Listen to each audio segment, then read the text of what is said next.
Yo, so the opinions and views expressed in this podcast are that of our own and the future Bachelor podcast only, and not affiliated with any outside party or entity or anything like that. This fun podcast, though, may include some adult language. Future Bachelor podcast. You know, why don't we get to that part of the show where we made this show for a reason, and it's that time to talk about Bachelor stuff on our show. Really rocking our way in. Yes. Let's go. Before we get started with all that Bachelor drama stuff from the show, why don't you guys go ahead and subscribe, smash that thumbs up button, and hit that notification bell so you can get notified every time we drop that Bachelor content here on Future Bachelor. If you just did it, a huge shout out to you. Hey!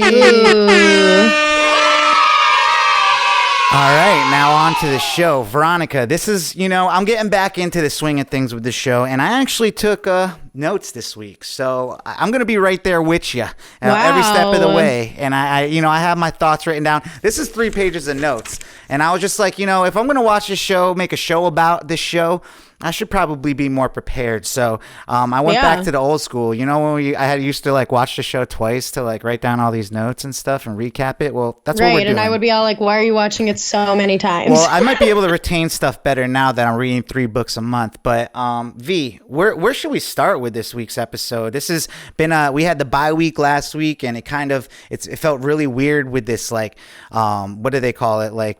They left us on edge on the last episode. The cliffhanger. Is the word you were looking for. That's the word I was looking for. Thank you. That's why we make a good team. But they left us kind of, on the drama with Cassidy and whether or not, what was gonna happen next. What? Wait. We got that drama stuff, so it might as well be played here if I can find it.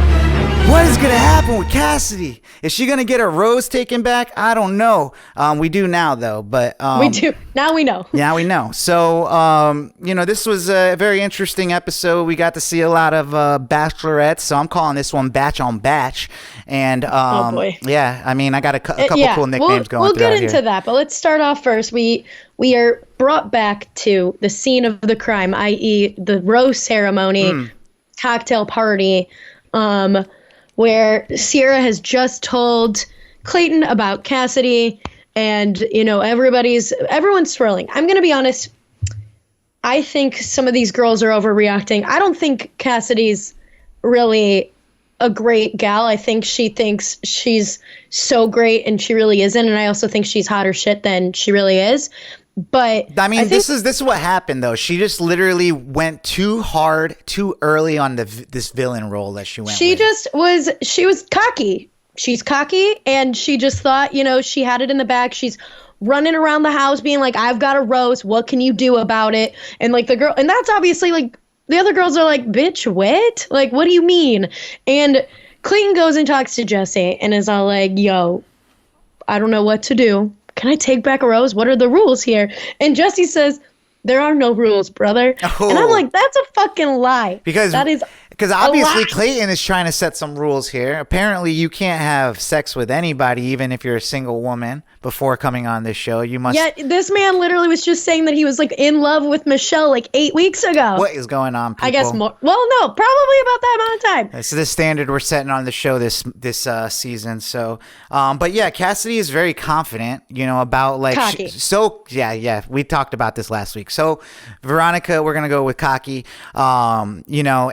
And she just really feels like this rose that she already received makes her invincible. And obviously there's no rules here. And so, Clayton pulls her aside, and Cassidy goes, this is how you can tell this is cocky and not confident, because she goes into the conversation with him being all like, "Well, I already know what you're going to talk about. Blah, blah, blah. You can say it, but I already know what you're going to talk about." And then she was very much so surprised. I don't know what she thought he was going to be talking about, because I think she might have just she just was going to probably know that the girls didn't like her in the house. She's like, "You're probably going to talk about these girls that are going to talk shit about me and stuff." But she had no idea that a secret conversation was what came out. And in here, it kind of, obviously, I forgot the girl that told Clayton. Sierra. Sierra told Clayton. But it kind of brought up this question for me about how how worth it is it to throw a girl under the bus? Because, what I noticed this episode is how much time gets taken away by everybody. Yeah, because of dealing with the whole Cassidy, right. Which that's why, I always say the rule of thumb is keep other girls' names out of your mouth. Right. And I think how this ran away, this whole situation, is because all the girls were displeased with Cassidy. And I think Sierra's well, besides us just being displeased because she's exhibited shitty behavior, exhibit A, B, C, or D, she's let's also bring up something that will make Mr.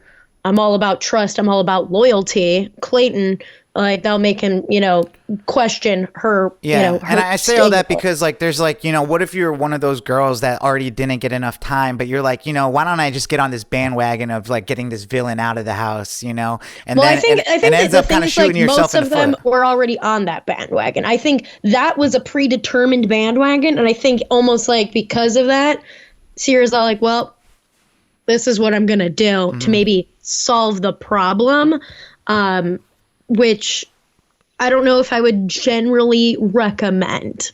And I thought it was unfair too, because I felt like the girls were just saying things assumptions about her that really wasn't she didn't they weren't getting to the point of what she was actually doing. They just didn't like her attitude. And, well, I think they didn't like the things that she had done on other dates and how she had treated people on other dates and how she was treating them in that cocktail party. But I think the whole basing it off of this whole she was sexting, talking to a guy, whatever, a friends with benefits or whatever before the show isn't as huge of a deal, especially I think it's problematic if she was literally moments before giving her phone away to production was all can't wait to see you after, babe, then we'll fuck, or whatever, that's problematic. But if it whatever, obviously she's yeah, I was sleeping with somebody. I mean, that wouldn't happen if she was picked. You know what I'm saying?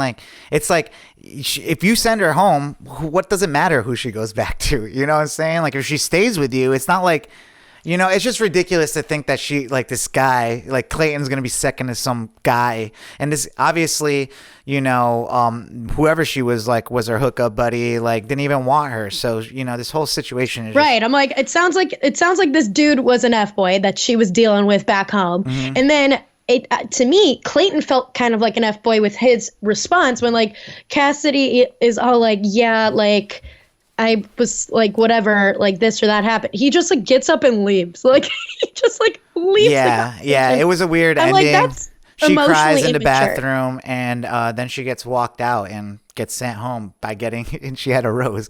So it's I haven't seen that. I really haven't seen that. I've never seen that either. So yeah, and all the girls are just yeah, we got the witch out of the house. But and then but one of them's all or maybe we didn't, and looks around and sort of looks at Shanae. Yeah. Or at least the editing of it shows that she looked at Shanae, which I think is, the next step. Yeah. I mean, we'll talk about that more later on, because honestly, she is so entertaining on the show right now. I love having her on the show right now. She's the best kind of villain, where it's just it's almost I don't even know if she's trying. You know what I'm saying? With Cassidy, you're trying, but with this one, it's a whole different situation. But yeah, so, yeah, I mean, essentially, before we get to the end, by the end of this, there's still drama brewing between, Shanae and Elizabeth. So, well, yeah, that's later. Let's get through the first group date first. I wrote it down because it's in my notes. That's not just later. That was still something before the next. Well, yeah, date. That was still brewing in that cocktail party. It was still whatever. Shanae has it out for Elizabeth for undetermined reasons, and is still in all of her confessionals throughout the entire episode, just shit talking Elizabeth for whatever reason. But next we get this disclaimer for sensitive subject matter. Right. So yeah, I mean, we've seen this before, this group therapy group date, which is not I wouldn't say I don't like it. It just doesn't feel good to me at all. Yeah, it just, every time they do this kind of thing, I'm just maybe you all should just actually go to therapy. Right. Maybe Well, that's this the is part of it is that what we they should be sit doing. there and it's like your turn to kind of like talk about like your worst trauma, and then it doesn't seem like they give you any resolution afterwards. It's just kind of like, and then it's kind of like this snowball effect of like, you know, who has like the more emotional story as it goes on. Because the first person never goes all out. The first person's kind of like, you know, it's usually the first person is the bachelor to bachelorette. They say like, you know, their little obvious thing that like we could probably call out of them beforehand. And then it goes to the next girl and she kind of goes a little easier on it, and then one of them just kind of drops the bomb, and then after one just goes hard, they all have to go hard on like what it is. So, and you know, so this is where we get introduced to our first bachelorette of the episode. We got Bachelorette. We had Caitlin Bristow getting her bag. She's the little hostie of this little therapy date, and the last time we saw it was on Katie's season with Nick Viall, right?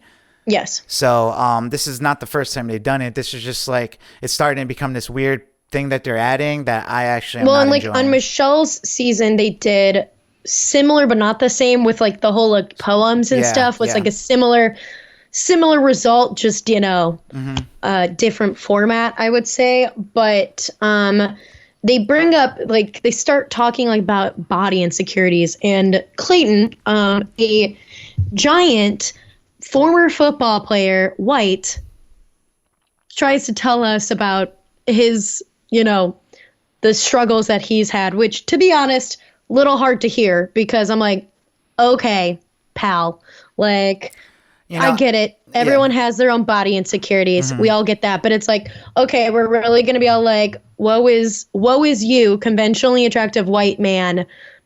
Like, okay. The lead of the most popular show on television. So, I mean, as a man, I will say, as a man trying to, get in better in shape, there is a low that you hit, where, you use that to motivate yourself to get to a better position. And that's kind of essentially where how he wrapped it up. He's like, although, that stuff was hard, I am happy. He's like, and then I started playing football. Yeah. Like, no shit, dude. Like, yeah, of course. But, I mean, that's just kind of like the best he could come up with. And it kind of starts this whole, I call it kind of like an emotional snowball effect, moving forward. And you start getting, the women talking about like real things, I'm sure, but it just doesn't feel like. Why you say I'm sure?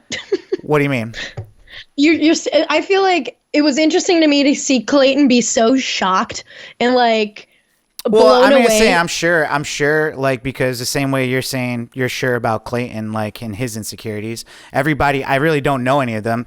I mean, obviously in this episode later on, you see women will be emotional and you think that they're like, at a low place, and then go back on camera and be like, I did And really like, good. yeah. So, that's why I'm saying I'm sure. I'm sure like every single woman has their own things like dealing with there, but it's still television and you can't be too sure about it. But regardless, they go down the line and it gets pretty emotional and stuff. And, Clayton is, there's race stuff coming up and he's like, being responsive to that, being like, I want to talk about those things with you, and so on. What do you think like the most dramatic stuff that came out of this group date? Honestly, like for me watching and listening to that, it all seemed like a little too real, little too like familiar. A lot of stuff being all like women being told by ex-boyfriends to change their appearance, that they would leave them or that, they don't look good a certain way. One girl talked about, the stuff that she dealt with being very thin, and like things all around that. My thing is like, I think this whole format and them talking about their body insecurities and whatever, like I felt like the black girl saying their little bit about like, the different like westernized beauty standards and how like they never fit into that because they're black. That to me made more of an impact, and that got like maybe 30 seconds worth of time, while like you have the rest of these like thin white women talking about being thin white women.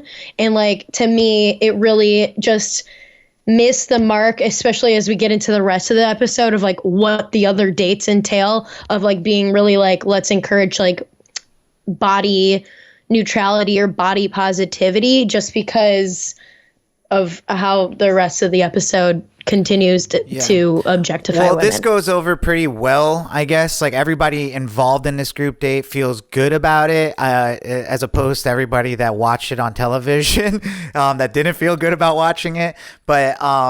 But yeah, so, Clayton goes in, after that date and into the night portion of this group date saying, this is the best date he's had so far. We're only in episode 3. I'm like, yeah. Yeah. So, they're very, they're very into it and stuff. And here we get Clayton. First of all, I wanted to comment on his sweater hoodie underneath his blazer. Like, this is like, I have to say, Carrie Fettman is doing just such a disservice as a stylist to this entire show, because they don't know how to dress this man. Mm-hmm. They are not dressing him well. He's not dressing him well at all.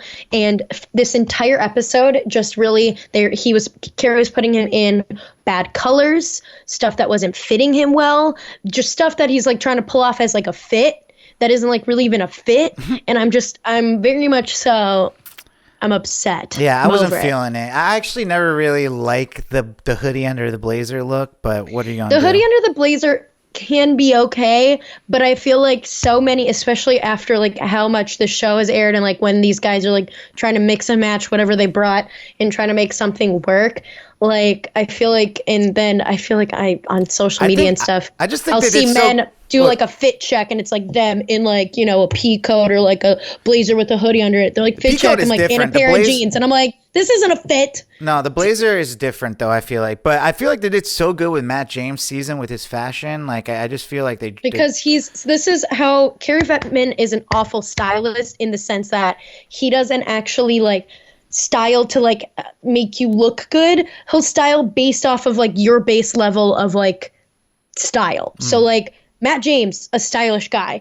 Michelle, a stylish gal. Like JoJo, a stylish girl. Like, he will pretty much kind of meet you where you're at and then like let you pick things, like pull stuff and help you pick and whatever. And I think that's where he does a disservice for like, I mean, Clayton's from Missouri. Like, Katie's, notoriously said how she's like not a fashion girl. Like, it just, to me, like, that's not a good stylist does that make. Right.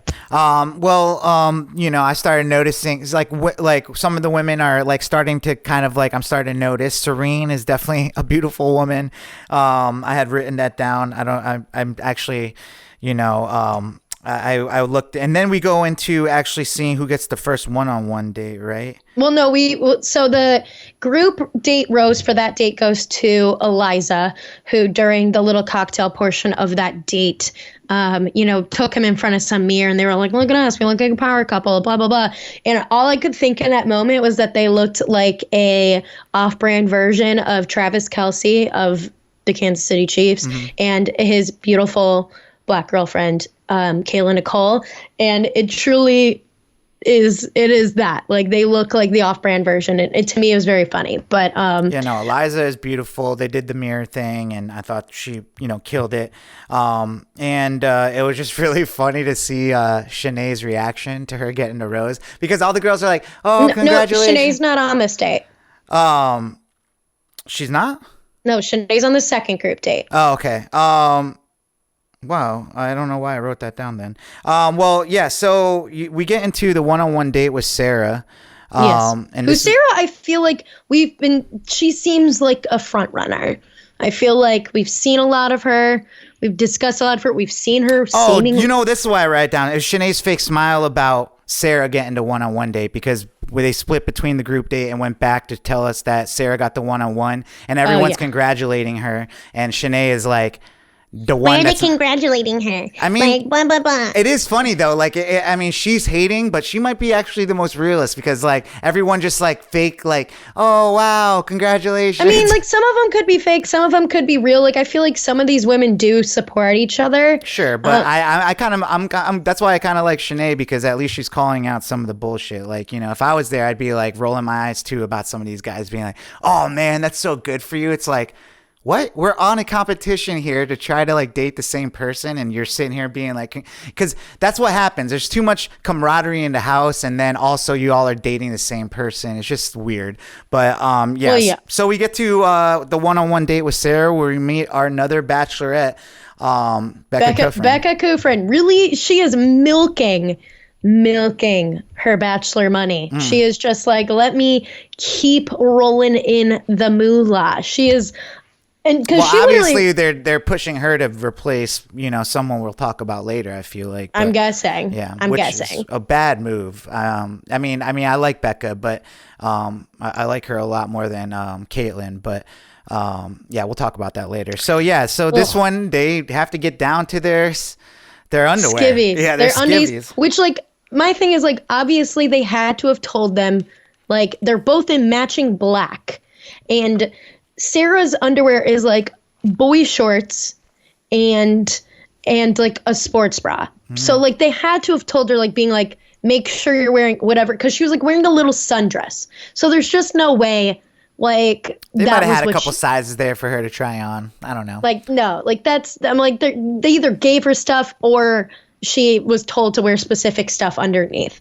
But they do like this weird scavenger hunt dare thing where they're running around LA in their underwear, and it's all about them being like vulnerable and like putting themselves out there and like doing weird things like rapping in front of a random crowd. We've seen something like this before, though. Essentially, like, they're hitting piñatas and getting cards and stuff that kind of is like a never have I ever, like a trivia game, or like they ask each other questions to kind of like get to know each other more in their underwear.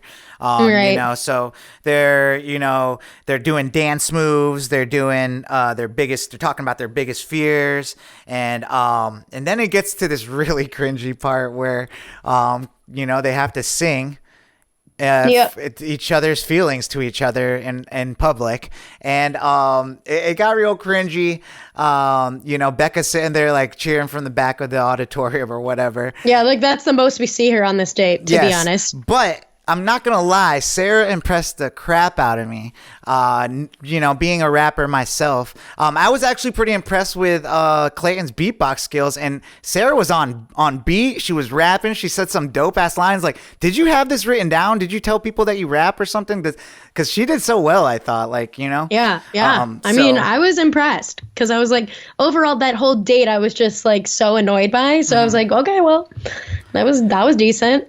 So while this is all going down in the city, we get a look back at the house, and this is where Shrimpgate starts happening. Shrimpgate. Elizabeth, is trying to do something nice and makes 15 shrimp for the whole house. Like, what was she thinking? Like, first of all, I don't know. I don't know if like that was just a pack of shrimp she had, and she was like, let me just make some shrimp.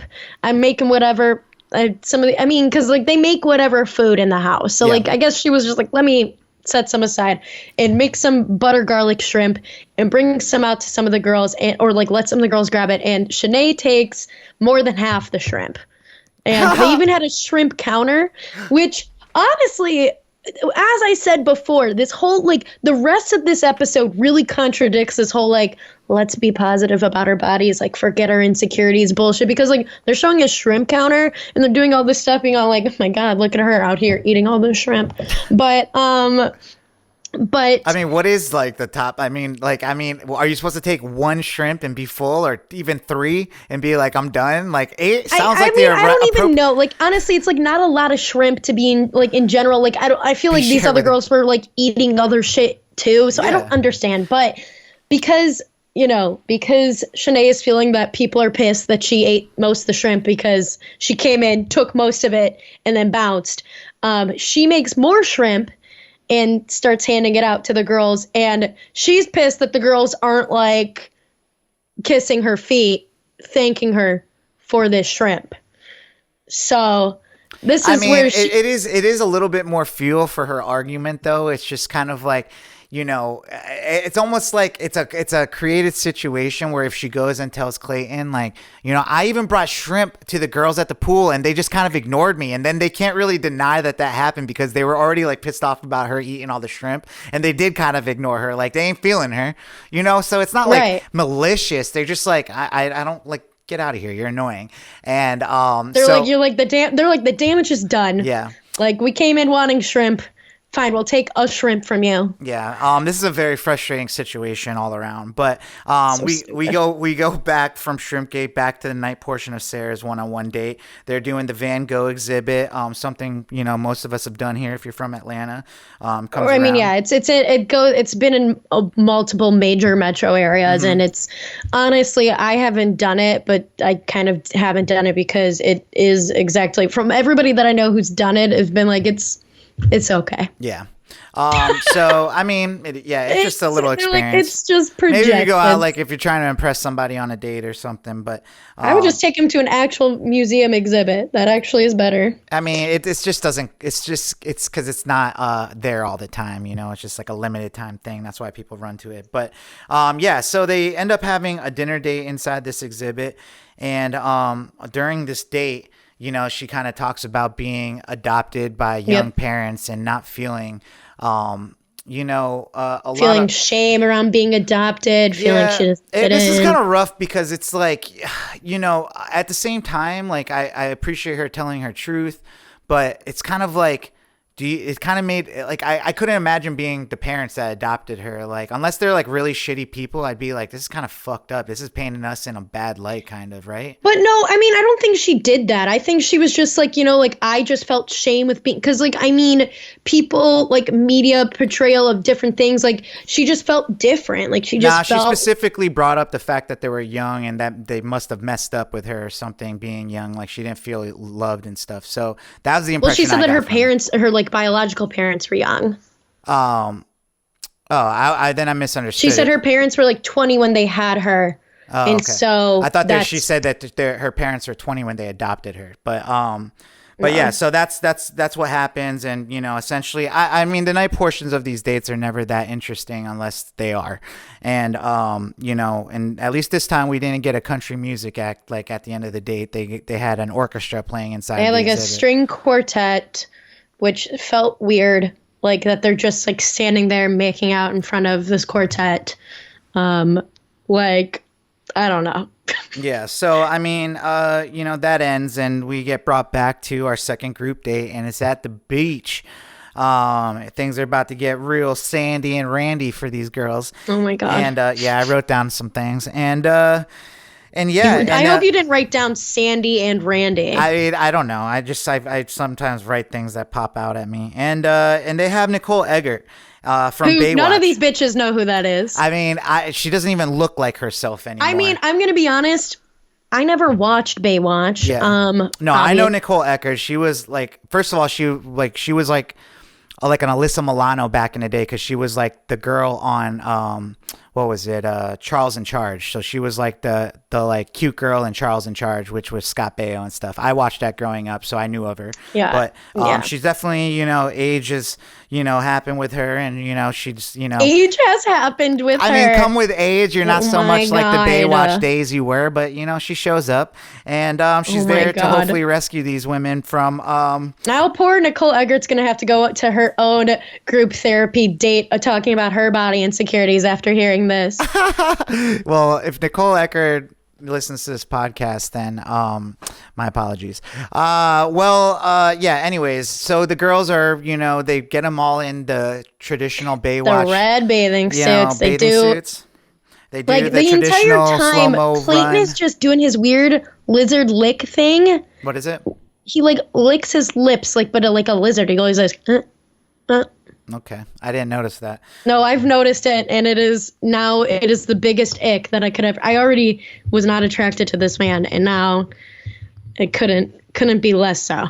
Couldn't be less so. So essentially, they do their slow-mo run down to beach, and they start, doing all their activities. When they bust out the sunscreen, Shanae is getting right in there and putting some on the nipples of Clayton, and the girls are not feeling Shanae's moves right now. And to me, I think it was pretty funny move. Like, hey, we got to make sure we get these nipples. I'm feeling Shanae, dude. Like, I just think she's funny to me, and she's funny because she's just so unaware. And I also she's like good entertainment for the show. I think in general, as a woman, she's annoying. Yeah. Well, as a viewer of the Bachelor franchise, I usually like the people that everyone tries to gang up on, just because, especially if they I haven't really seen anything crazy. Like she's just being kind of silly. And she's just being stupid. She just like makes up lies. That's my biggest issue with her, with the whole Elizabeth thing, is that she yelled at her about her mental illness. I don't have any tolerance for that. Yeah, I well, all this to say that like at this point, like she's like so entertaining, and like it seems like I really feel like she's a plant. Like this is like the producers picked her to be like a character, like a villain. They're like, oh, this girl is going to come in and make this entertaining. So I'm feeling it so far. But so they end up doing this whole like an activity where they have to, do the slow-mo run. They're doing CPR on a dummy and having him bend over in front of Clayton and stuff. It's pretty wild. It's just like, as I said, once again, they went from being all like, we talk about our insecurities because like women are objectified, and then it's like, let's do a whole date where we're objectified. Right. So, some girls' personalities are coming out and stuff, and Gabby's really kind of showing up. Obviously, this girl is the one that dated both Dean and Blake. So, so she's I love like, how I'll never call him just Blake because like he doesn't even seem like a Blake anymore. He's Balake. He doesn't seem like a Blake. Yeah, Balake. But so yeah, they're doing that, and there's this point where they have to kind of do their little slow-mo like hair twist or something, and Shanae just like jumps on Clayton and starts making out with him in front of all the girls. And she didn't even do a slow-mo run. She just sort of walked several steps and then jumped on him. Yeah. I'm like, you didn't even understand the assignment, sister. She did one hair flip that I was like, damn, she's hot. So I mean, that's my opinion, and I think Clayton enjoyed it too, but the girls didn't enjoy it, and especially Elizabeth, just talking shit, just side-eyeing, and Shanae's like, I hope because Elizabeth's she knows that like Shanae's been talking shit on her for the entire fucking week. It ain't gonna stop. And so yeah, and I think Shanae really thought she might win this group date, but Gabby wins. The beach challenge. Nicole Ecker was like, she's the funny one. She's the one that's getting it. So yeah, the beach, it was Shanae watch, you know what I'm saying? So we get to the group date and the night portion of it, and it's gonna be bad when all the girls are just hoping for a drama-free night, just a drama-free night. Yeah, whenever they preface it, like hopefully because last group date, like it was this or that issue, and like this girl Lindsay, who I forgot was even on the show, kind of brings that up, being all like, I know last group date, I didn't get a lot of time. And she even said she was like one of the people in the roast ceremony who was worried at the top of the show that she's all like, oh my God, like, so she's like got PTSD from dealing with the Shanae situation. Well, she was the one that I was thinking about earlier when I said, like, is it worth it to even be talking? Like, she's one of the girls that should not be saying anybody's name at all. Like, she's one of the girls that's trying to jump on the hate on Shanae bandwagon she kept bringing it up. Like, I really got like Jack last time because of all this. I think she's just insecure because she's had like no time with Clayton, which is sad because she's a beautiful girl. I'm sure if she just like pushed one of the herself other beautiful blonde girls there. Yeah, but like it's like just get your time in and try to But essentially because of that, then Shanae ends up bringing it up about Elizabeth again, and obviously she brings up the other girl's name too, right? Shanae decides to just go to Clayton and be all like, everybody in the house is bullying me, led by Elizabeth, blah, blah, blah. Woe is me. My life is so hard. Wah, wah, wah. And Clayton is all like, oh my God, I can't believe that. And that's like when Shanae's all like, got him.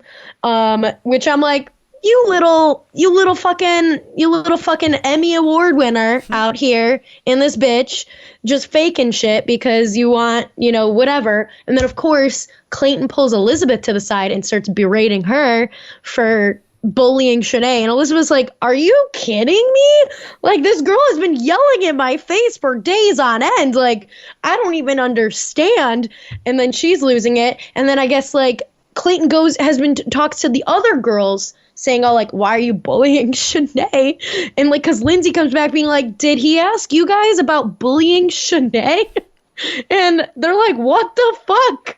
And Shanae's just sitting there like, yeah. I mean, and Elizabeth goes, like, gets pretty emotional when she confronted, and it's just, it's interesting to watch. Elizabeth is pissed off, but she's also, like, kind of being reserved. You know, she's trying to confront the conversation, and Shanae just gets flustered and just can't like converse anymore because is kind of being she's a ridiculous. liar. Because that's the thing. She has nothing to stand on. Yeah. She just is out here hating to hate, which like we all have our time to hate, but she's like just hating on the entire house to hate, which is not doing her any favors. Yeah, I mean, this really all just goes back to that one moment where Elizabeth pulled the chair next to Clayton on that date 2 weeks ago. So, and that's I don't know. It's kind of funny to me to think about. That's why this is still going on. Like she's just upset that Elizabeth took an opportunity. Yeah, exactly.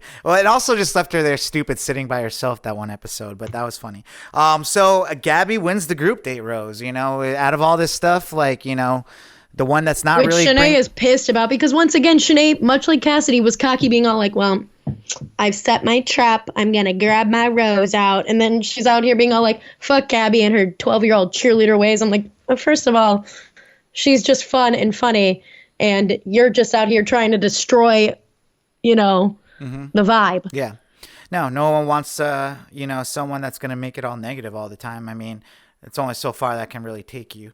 So where does that leave us at the end of this episode? We don't get to see a rose ceremony.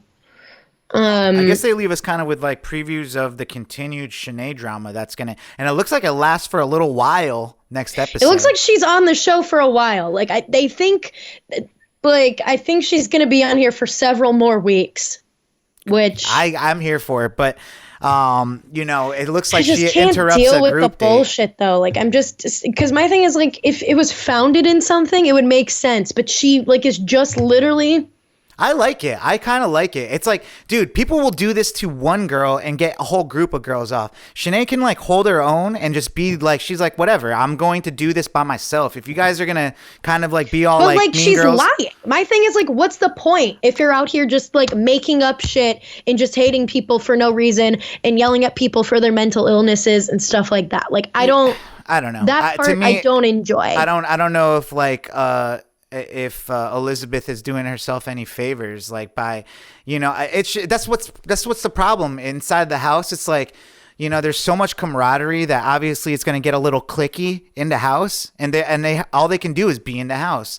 So we don't really know what Shanae is going through. Like in her perspective, yes, from this edit, it looks like she's lying or something like that, but we really don't know. Like she could be really feeling like ostracized from the rest of the girls, and maybe she really does feel like when Elizabeth's not around, everyone feels like they can be like a little bit nicer to her and stuff, and that could all be true. You know, I and also she's just making it more entertaining for me. Like I like it. So that's my opinion about her. And yeah, it looks like she goes into next week with the previews. It showed like she's going to be disrupting a group date or a one-on-one time or something like that, and then also she's going to be getting in people's faces like, keep my name out your mouth type stuff. So I really want to know what she's standing on to be founded for that. But Nothing, probably. But yeah, it looks like the drama continues, and then they kind of end it with in memory of that Clint guy that passed away. So that was essentially this week's episode. A lot of drama. You know, I thought it was, I don't know. Shanae's making it entertaining for me. Besides, It was that, a wild episode. I just think, in general, like whatever message the show was trying to put off in that first group date got completely thrown off the table for the rest of the episode. I was just like, realistically, I was just trying to see like what was entertaining about this episode besides Shanae. If you took away everything else, like the only stuff that I was really like, this is funny or like entertaining to me was the stuff with Shanae. The shrimp count was hilarious, Yes. I will say. The whole shrimp thing was so stupid.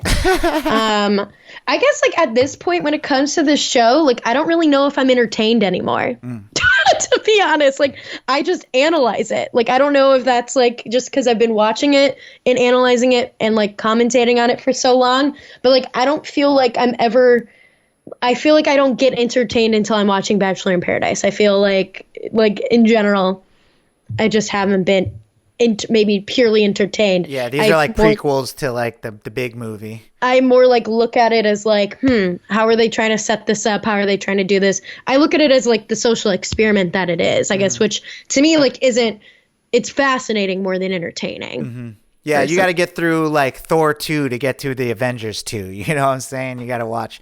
That's my little MC. Okay, but like Ragnarok though is the one. Yeah, that was they turned it all around with Ragnarok. But do we have any other news coming out of Bachelor Nation? Yes. So Tayshia has departed her position as co-host of Clickbait and Bachelor Happy Hour. Those are Bachelor Nation owned podcasts. And this all has to do with the fact that, you know, no ring, no whatever. The franchise is not going to keep funding her if she's not part of, you know, her relationship is done and it kind of went down in weird ways. And so I think, you know, they're pushing her out just like they did with Rachel Lindsay. So to me, it just is not a great move on their part.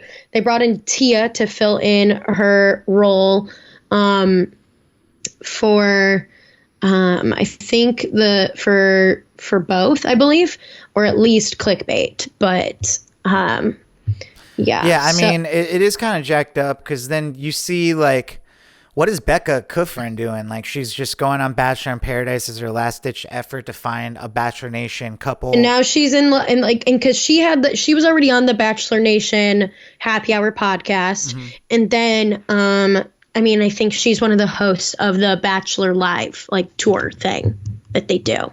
So they're like, well, we'll keep her around. Because she'll play nice. Yeah. Because she's always been boring. But I mean, I like her. I like Tayshia. I thought she was awesome. I love Tayshia. She was awesome. She was so comfortable. I liked Becca as a person, as a lead, and as anything. She's boring. I mean, there's nothing.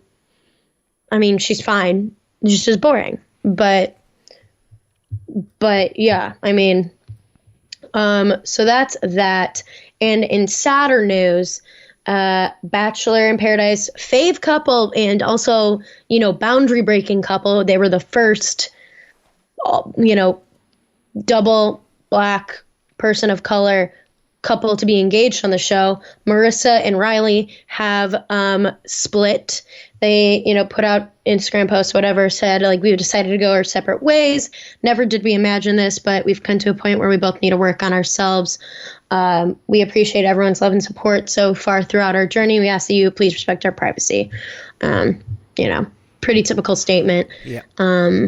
Sad stuff because they were my favorite couple.